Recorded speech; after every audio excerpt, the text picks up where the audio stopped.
Alright, send it, Ryan.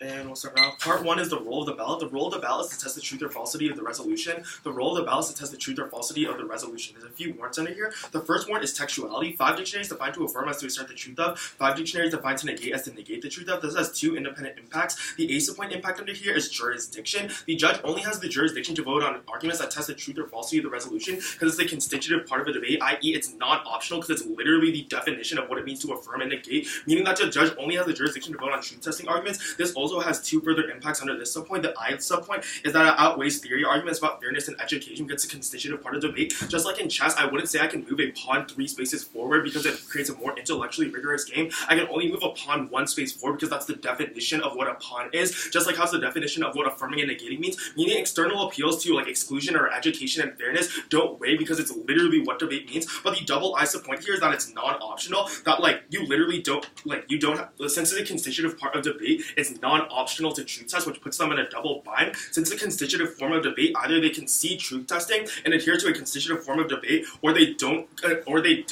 concede truth testing, don't adhere to a constitutive form of debate, and they're not even debating in the first place, meaning they have to concede to truth testing. The B subpoint under here is grammar. Grammatical arguments outweigh because grammar is the basis of language, which puts them in another double bind. Either one, they accept grammatical arguments and they accept truth testing because grammatically that's what the resolution mandates, affirming and negating mandates truth testing. Or 2, they like don't accept grammatical arguments, meaning they reject grammar, reject argumentation, and concede the round, meaning they have to accept truth testing anyways.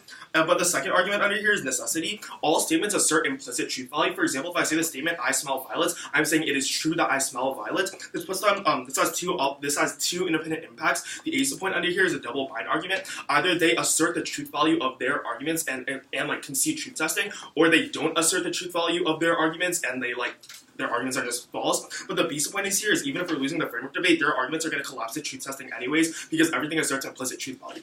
Part 2 is presumption and permissibility.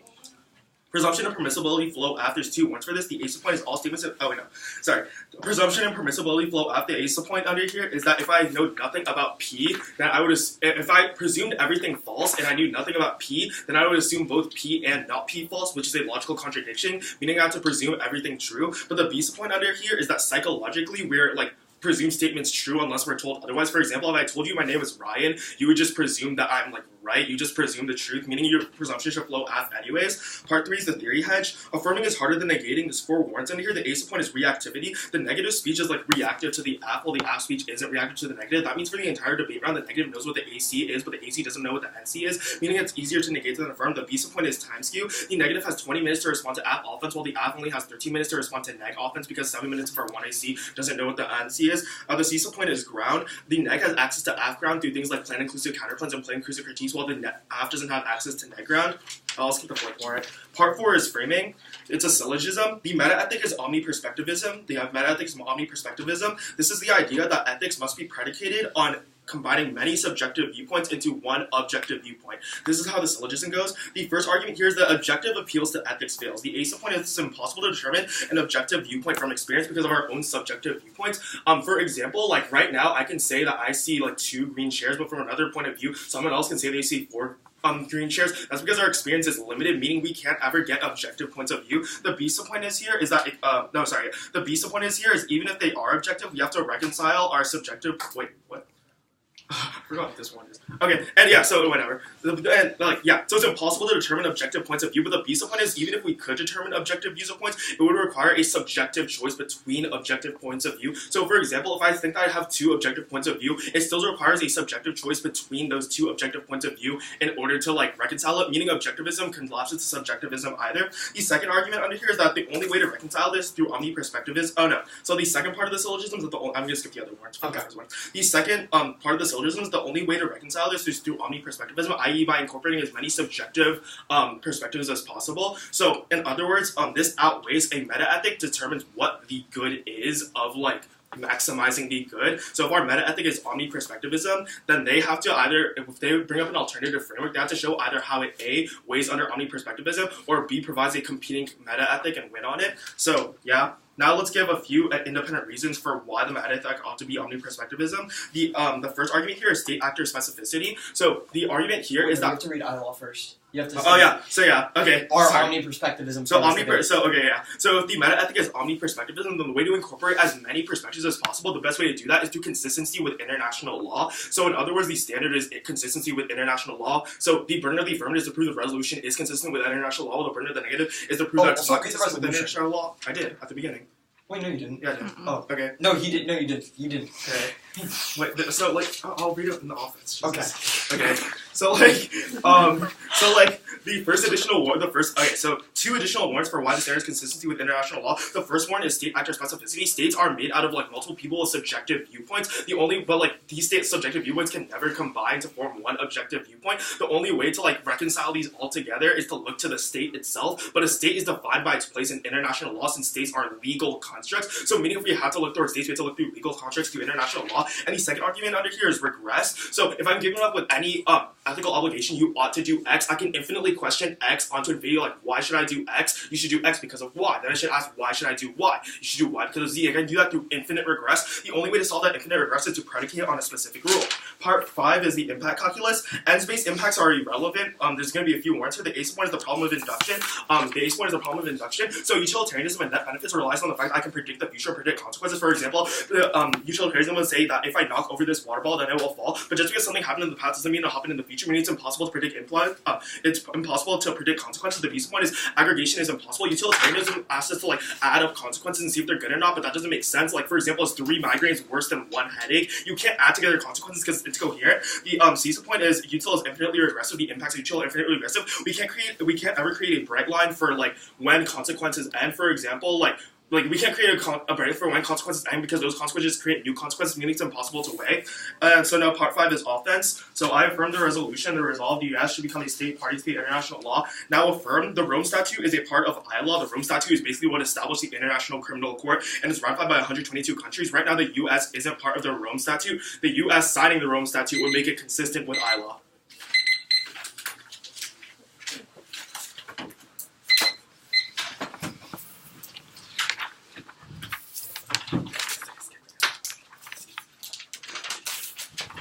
I have what you read. Let me get a pen. Just so you guys are ready. How many sheets am I gonna need for the MC? Probably just 1. Okay. I don't know how you flow, but Alright. Like just how many off is it? I mean, it's 3 contentions. Okay. Yeah. No, you'll probably only need 1 sheet. I'd be really surprised, but I don't know. Maybe if you write big.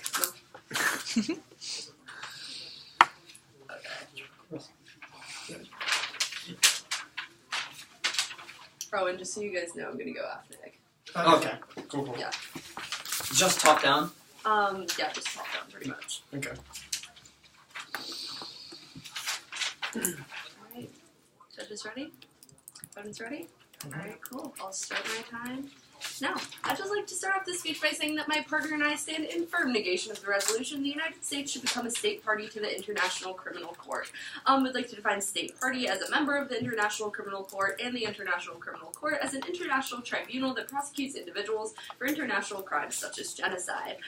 So with that, I'll be moving on to the affirmative case and the pretty large framework that they presented, and then there's sort of one piece of offense and why that's not necessarily going to be weighable in this round. So I'll just start off with all of their framework. So they started off by talking about how the role of the ballot is to decide truth or falsity of the resolution. My partner and I are fine with this. We're not intending to go into a super theory-heavy debate because we believe that debate accessibility is super important, so we're not going to try to move into things like critiques such as that.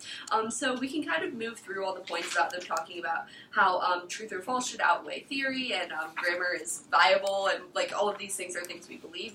However, I did want to make a point about the time skew that they discussed in terms of neg-aff. They didn't really impact this out to any real consequences, but I'm assuming it was kind of getting to the point that it's unfair that the neg has more time to react, which does contradict with what they said earlier in their framework, which was that fairness is not as, like, good mechanism for weighing debate. So if they try to fall back on this point that neg has more time and is reactive to the affirmation, they're not actually going to be able to see this weighing because it's contradictory to them saying that fairness doesn't really matter.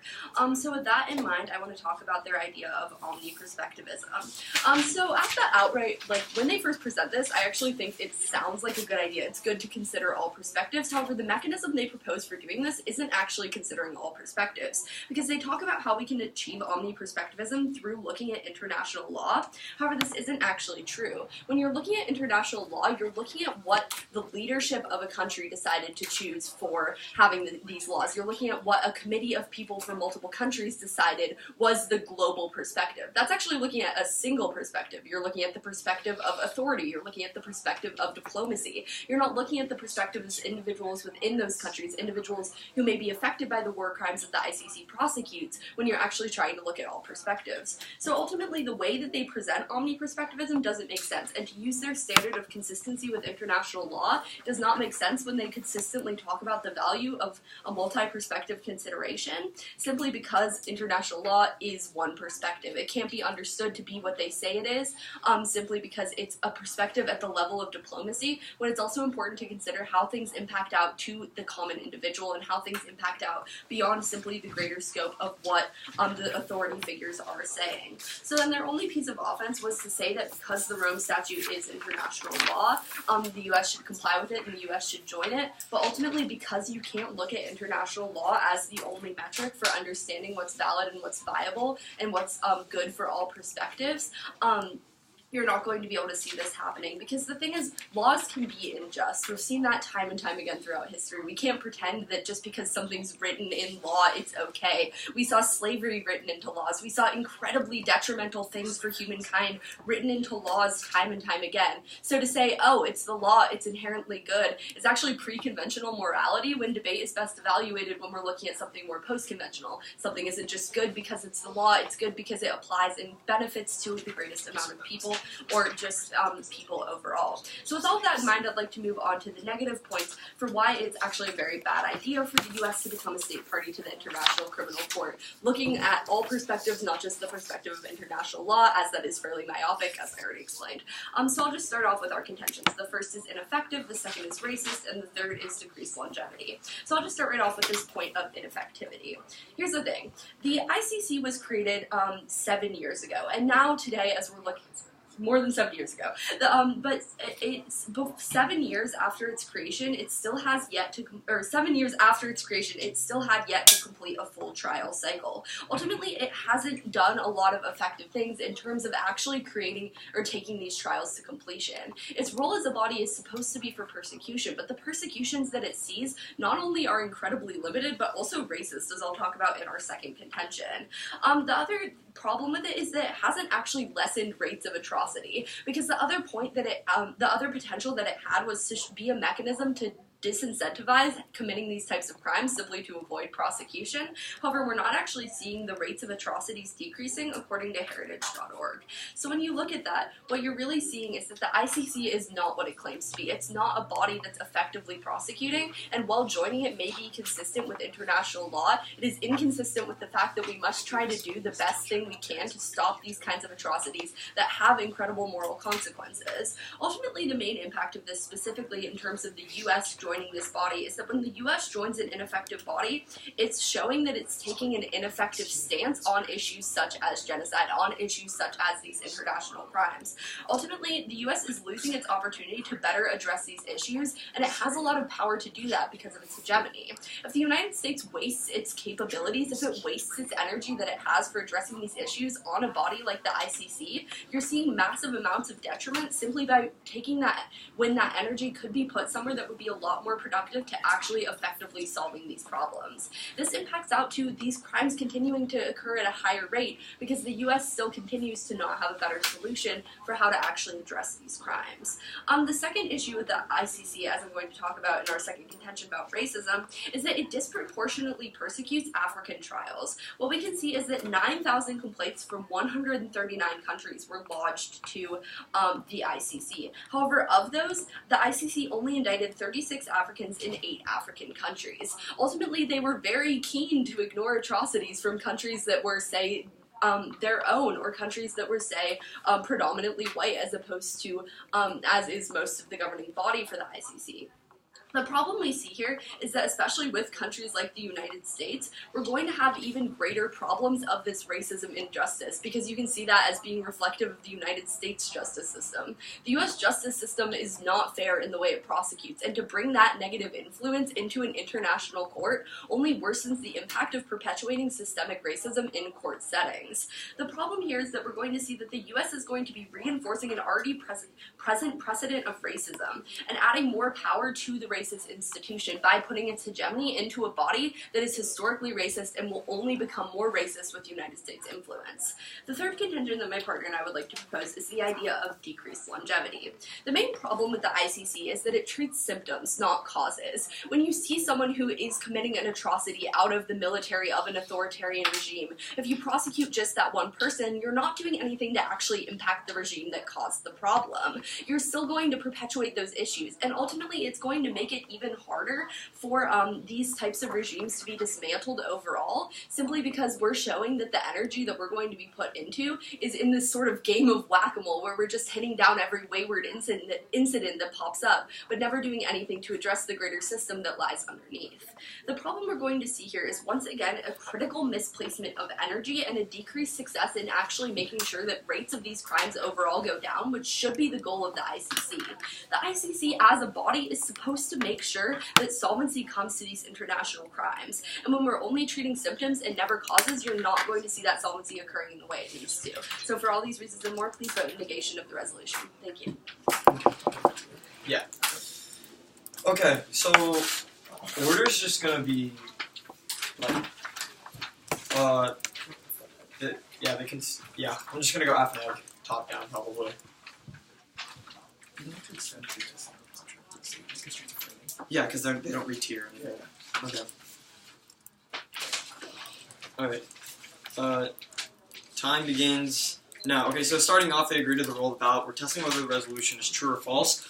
On the whole argument about, like, how we say, the theory hedge, and how, like, right now it's, like, unfairly skewed towards the affirmation, and we try to solve that, but then we say, like, fairness, like, it isn't supposed to be a voter, like, we'll concede, like, we'll just kick the whole theory hedge argument. We were only, like, preempting that argument if they read T, but then they didn't, so, like, no need for that in the debate. So let's go down to, like, the syllogism about the omniperspectivism.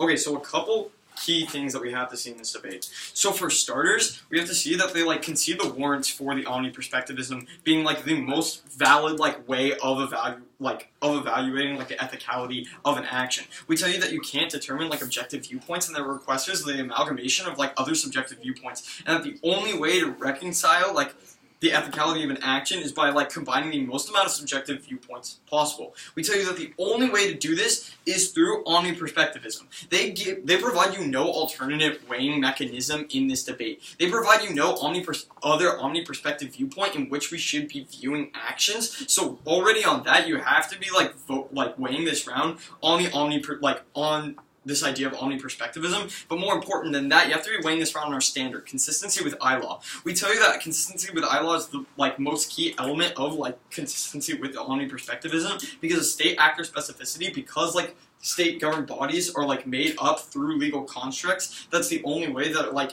guarantees, like, the combining of subjective viewpoints of the people. And we tell you that through regress, that, like, actions will always be predicated on other moral obligations, so this is the only way to weigh yes. Who is impacted by the actions of a state body? Yeah, it's not about, like, consequentialist impacts, and we'll get to that in a second. It's more like the ethicality of, like, consistency with I-law, but we'll get to the impact calculus here in a second.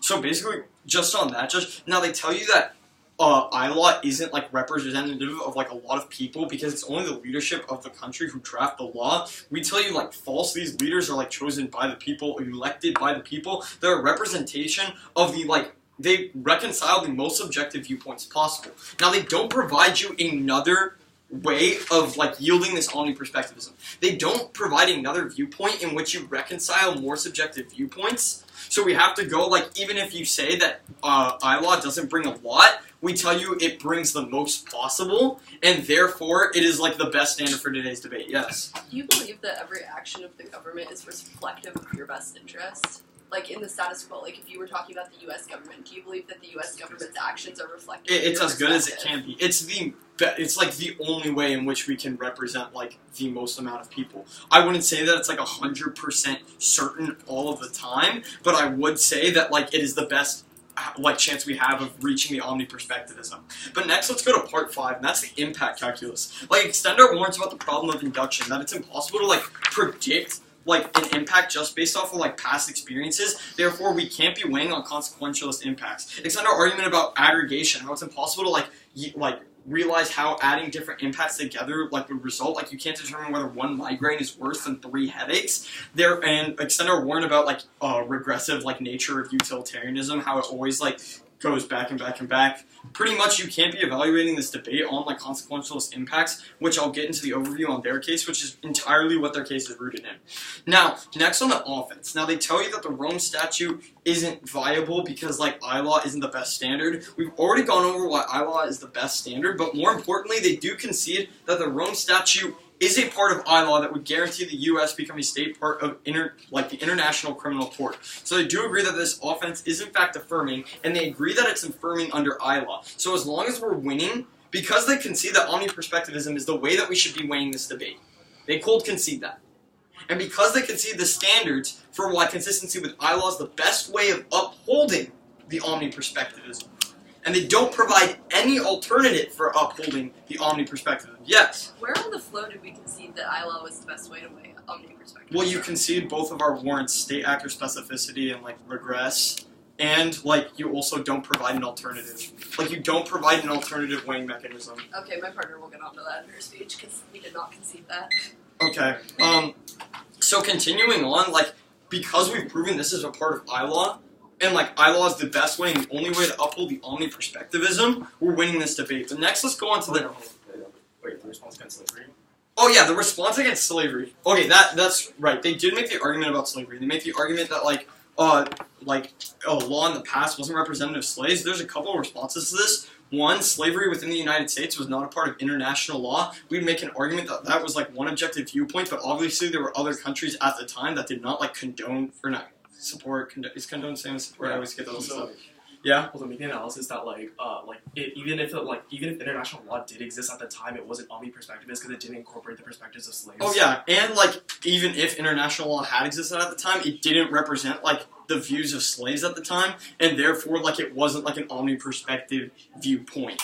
Next, let's get on to the negative case. Okay, so first, just an overview. All of their impacts like come out onto this consequentialist framework. However, we tell you like util is an incoherent way of like weighing arguments. We give you the impact calculus, a problem of induction, aggregation, regression. Like all of their impacts like weigh out to this consequentialist like ideals. They tell you that like it has unlimited like atrocities, all that. So like you can't be weighing any of the NC in the first place. But next, like let's say that you agree that action should be weighed on util for some reason if you're not buying omni-perspectivism.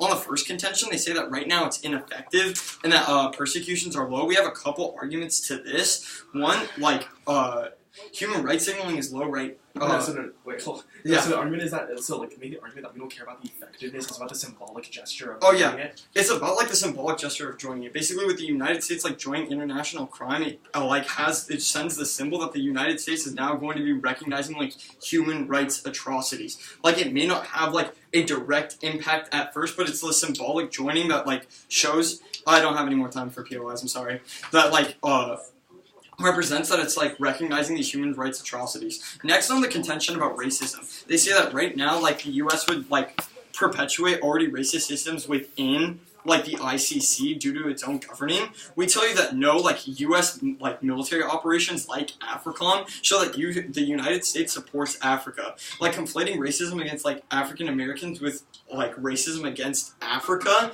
is like very different. The U.S. can like change the ideology like of this racist system when it comes to like a global scale. And then finally on their contention 3, they tell you decreased longevity, that we only like solve the it's like only solve the symptoms, not the cause, or like the effects, not the like root cause of the issue. We tell you like that's just purely defense. Like at least it's doing something. They don't provide you any like counterplan or anything how to solve like the root cause. We tell you as long as they're solving something, as long as they're making like any progress against like crime like internationally, that's a net positive. If anything, contention 3 is like a benefit for the affirmation, because even if we're losing on omni-perspectivism and you're weighing under util for some reason, they tell you that like we'd be solving for symptoms, just not the root cause. But if there's no way to solve the root cause and they don't provide any and it's not happening in the status quo, at least the US boosts this symptom fighting, and thus I affirm. Wait, hold on. You have 55 after 3. Oh, I do? Yeah, I did it. Oh, wait, was I missed time? Was my timer off? Yeah, your timer. Oh, my timer was way off. That's my bad.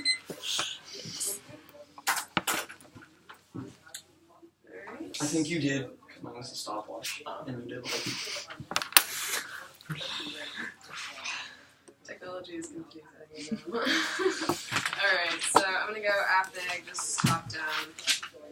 Alright, everybody ready? Okay, starting my time now, I'd like to state that my partner and I stand in firm negation of the resolution the U.S. should become a state party to the ICC and International Criminal Court. So going first onto the act case, they kicked the whole theory argument, so I'll just go straight onto the framing issue, basically the framing of omni-perspectivism as the way maker in this round. Again, my partner and I conceded the idea that omni-perspectivism is a valid measure. However, it is not the best form.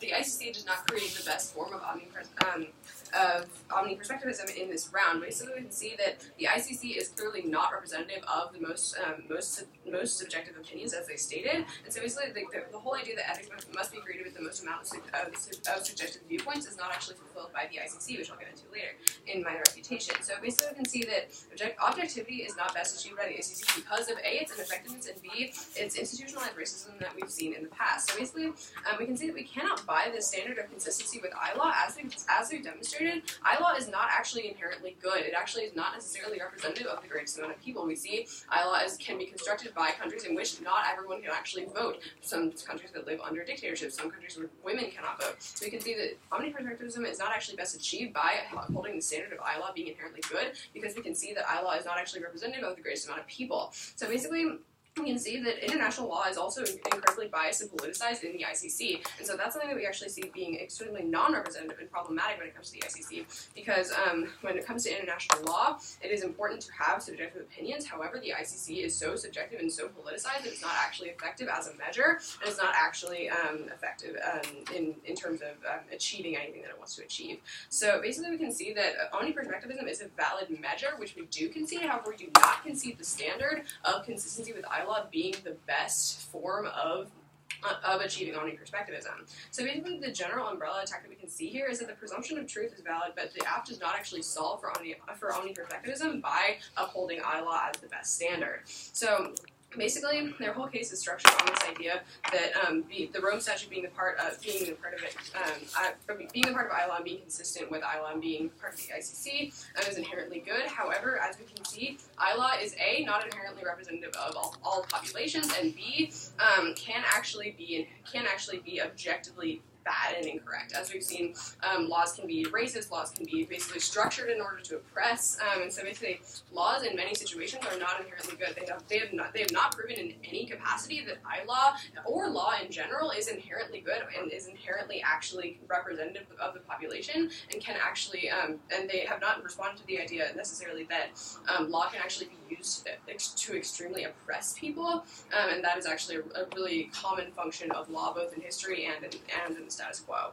And so basically the whole idea that the standard of consistency with ILAW is what we should be weighing this round on. Basically, we can see that on the negation side, we actually provide several consequences of actually of the U.S. becoming a state party to the ICC, not only with upholding ILAW, but also just the consequences in general of the International Criminal Court because of its own issues that we're going to see on the neg case. So with that, going on to the neg side.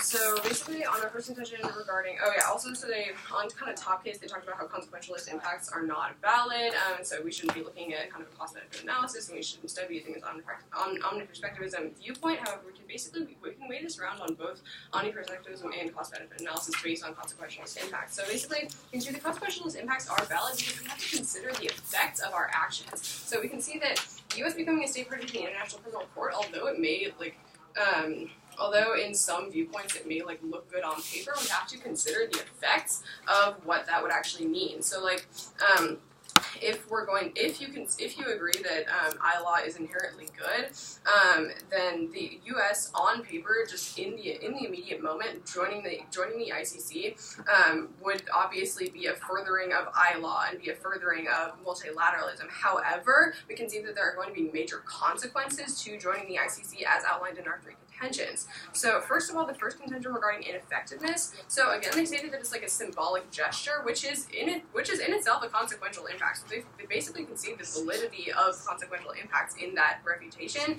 They basically say that like the symbolic gesture of it is going to have positive effects. But basically, we can see that even if you buy this positive effects impact, we can see that these symbolic gesture effects are not going to be sufficient to outweigh the cost that we're going to see from the U.S. joining the ICC. So basically, you can see that the whole idea of a symbolic gesture is not going to necessarily be good for the ICC and be good for U.S. hedge, because we can see that so although the U.S. like joining the ICC would be some like minor symbolic gesture of our commitment to ILAW, this is not inherently good, first of all, and additionally the U.S. joining this body gives indication that it is legitimate, which is problematic because this body is so ineffective. Again, we can see that it took years and years and years to complete a full trial cycle. And additionally, if the deterrent that was originally the purpose of the ICJ, or the ICC, excuse me, that was originally part of the purpose of the ICC is not effective, the deterrent of crime, and even in countries where cases are currently being tried, such as the Congo,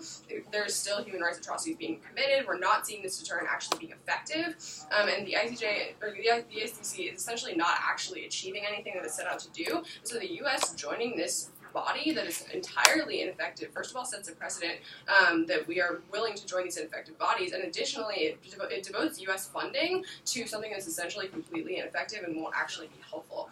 And so then going into the second point regarding institutional racism, so this is really important. So basically they glossed over this by saying that the U.S. like supports Africa and wouldn't like further these racist ideologies, but that's another thing with the whole symbol of the U.S. joining this court. First of all, clearly, it has been demonstrated that in this court there is institutional racism by targeting African countries and African cases, and basically furthering the idea that there's this demonization of African countries, and so therefore this is basically furthered by the United States joining. So again, my partner discussed this, and they said that you can't equate the problems with the U.S. justice system with the problems with the ICC. We can see that these problems are basically going to conflate each other. We see that that the racism in the ICC is already problematic, but the U.S. joining with its history of institutionalized racism in the justice system is basically going to further these ideologies. So basically, the whole idea of institutional racism in the ICC is something that cannot be disregarded, and even if you don't buy that the U.S. is going to further that institutional racism, it's still showing that the U.S. is essentially okay with the institutional racism in the ICC if we decide to join and become a state party to the ICC. And that basically sets this precedent that the U.S. is going to accept institutional racism in the justice system in terms of ILAW. And so then on our third point regarding decreased longevity, so basically all they said on this was like, at least we're trying to solve something, but what we can see is that looking at this through a cost-benefit analysis lens is that it's actually a net negative, because we can see that the problems of the U.S. joining, which is mainly the precedent of joining an ineffective and racist institution, are not actually going to be effective, because we're not going to see actual good effects from the ICC. Even if it is an effective institution, we're only attacking the symptom, not the cause. But as we can see, the ICC is additionally just not an effective institution, and so the detriments of the U.S. joining clearly outweigh the positives, and so for these reasons, I urge you to negate. Thank you.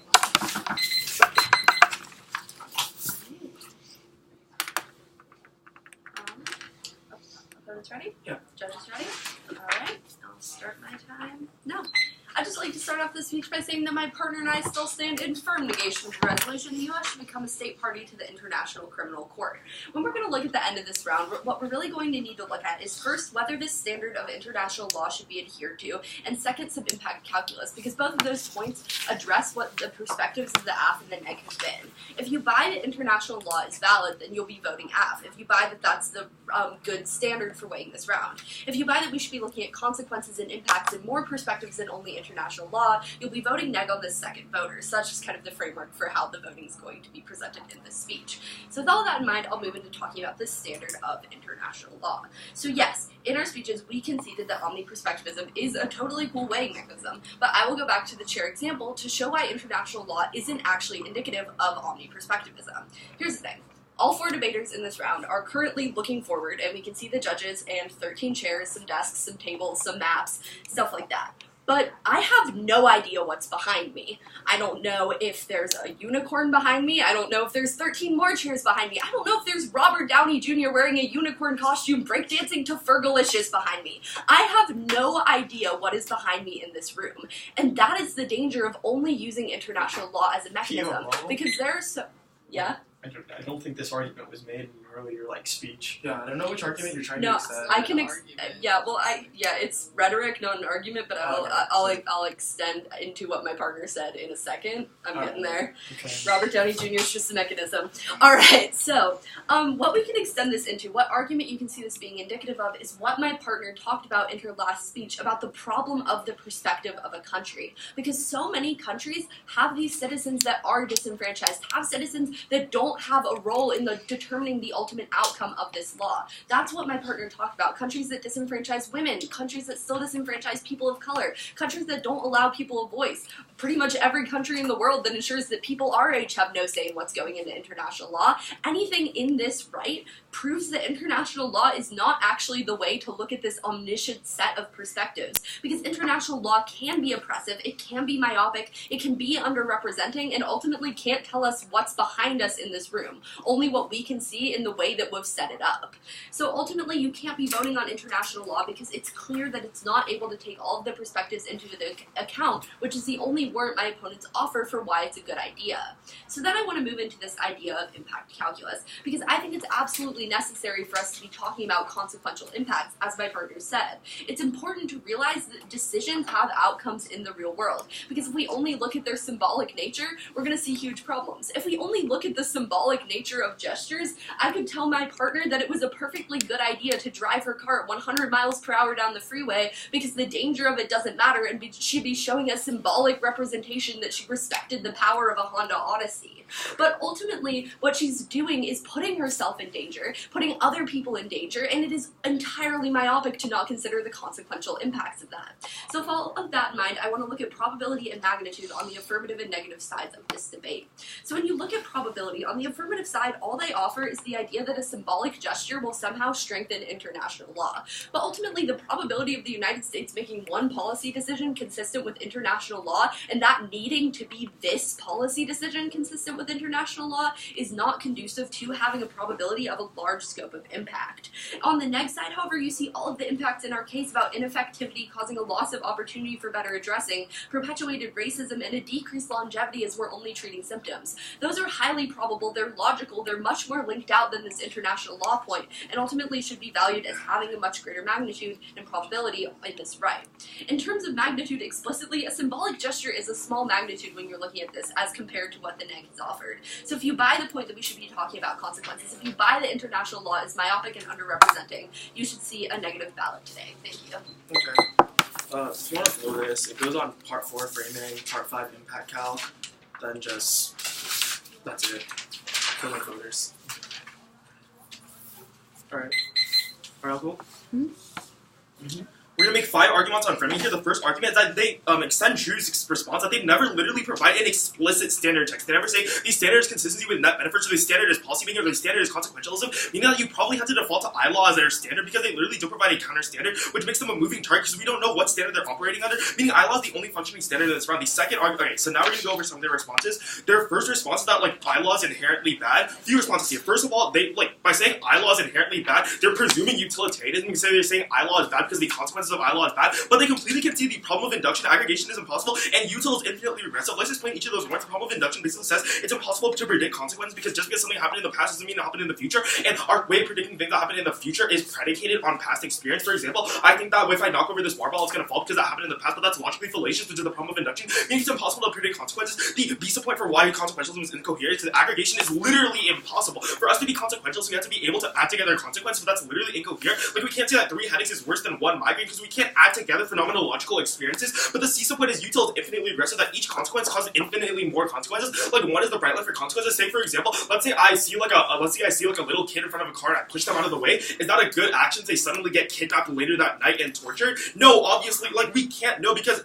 like, that consequence led to that other consequence, but there's no way I could have known that consequence would lead to that consequence. Consequences are infinitely regressive, meaning it's impossible to set a bright line for consequences, meaning that's probably terminal defense on the neg because all of their impacts are predicated on the consequences. So yeah, law is inherently bad, presumes util. Second of all, they completely conceded two responses that German. Yeah. This is a new point. The whole argument about like not like the way that you're explaining that not being able to predict consequences. No, that was part 5 impact calc. Yeah, we made infinite regress earlier. This is just like an extension, kind of like what you said, rhetoric. Like he explained infinite regress in the first speech. Yeah, it's like the Robert Downey Jr. how that was an explanation of your thing. Gotcha. The whole kid in the car thing is just an explanation. So I know this is a panel, but I am going to say I think that this is, like, I think you can say infinite regression is problematic, but I didn't hear an impact to that argument. So I think an impact to that argument is new. Well, because that was a warrant under why ends-based, Yeah. that was on why utilitarianism is incoherent. Yeah. So like that's the only, it's not an impact because that would presuppose utilitarianism. Okay.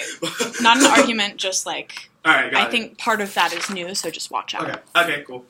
Alright, I'll start now. So even if you, but say, yeah, so law is inherently bad is predicated on utilitarianism, but we already said utilitarianism is incoherent, so like, yeah, you can't even do that. But even if you don't buy that, under util, we're still winning because they conceded two responses that Drew made. For the first response he made is that international law literally didn't exist at that time. The only response they gave of international law being bad was slavery. Drew says that's domestic law. That wasn't even international law because international law didn't exist at the time. But the second response he gives you is that even if international law existed at that time, it wasn't omni-perspectivist because it didn't incorporate the perspectives of slaves. Meaning, like, that's not even an argument here. The second argument they make here is that, like, I-law is not omni-perspectivist because in, like, countries where, like, women are not allowed to vote, like, that's not omni-perspectivist because it's not incorporating everyone here. First response to this is, again, no standard text. They don't provide a counter standard for how they're more omni-perspectivist than the F. Second of all, they conceded that our standard does the most that we can. It's impossible to incorporate the perspectives of 7 billion people on Earth, but at least we incorporate the perspectives of a lot of people. We tell you that utilitarianism isn't omni-perspectivist because it's literally incoherent. That's not omni-perspectivist. This is the only omni-perspectivist thing in the round. Their third argument is that the ICC doesn't allow for omni-perspectivism. It extends Drew's argument that there's no alternative. They never say the status quo is more omni-perspectivist than the ICC. The ICC is omni-perspectivist. Even if you don't buy our omni-perspectivism syllogism, they completely concede the two independent warrants for ILO, which is state actor specificity and regress. We're only going to extend one of them, and that's regression. Here, look, the regression argument is really simple. First of all, they don't have a standard text, but even if they did have a standard text, let's call it X. If I'm faced with a moral obligation to act in a way that's consistent with X, I, as an agent, can say, why must I do X? Someone will give me a reason, you should do X because of Y. But I can just question Y again. Why should I do Y? You should do Y because of Z. I can question Z. Why should you do Z? You can do Z because of A, and I can do that infinitely regressive, meaning I can never be fully justified in any ethical obligation. Only I-law is able to solve this infinite regress because it sets a rule where that infinite chain of regress happens. For example, after Z, I can say, why should I do Z? Oh, you should do Z because it's consistent with I-law, and I-law is constitutive of what a state is. That's the only way to end this infinite regress, which is also probably a skep trigger. Like, either it's a double bind. Either skepticism is true because of infinite regress, or I-law is, and if skepticism is true, that just means you vote F on presumption.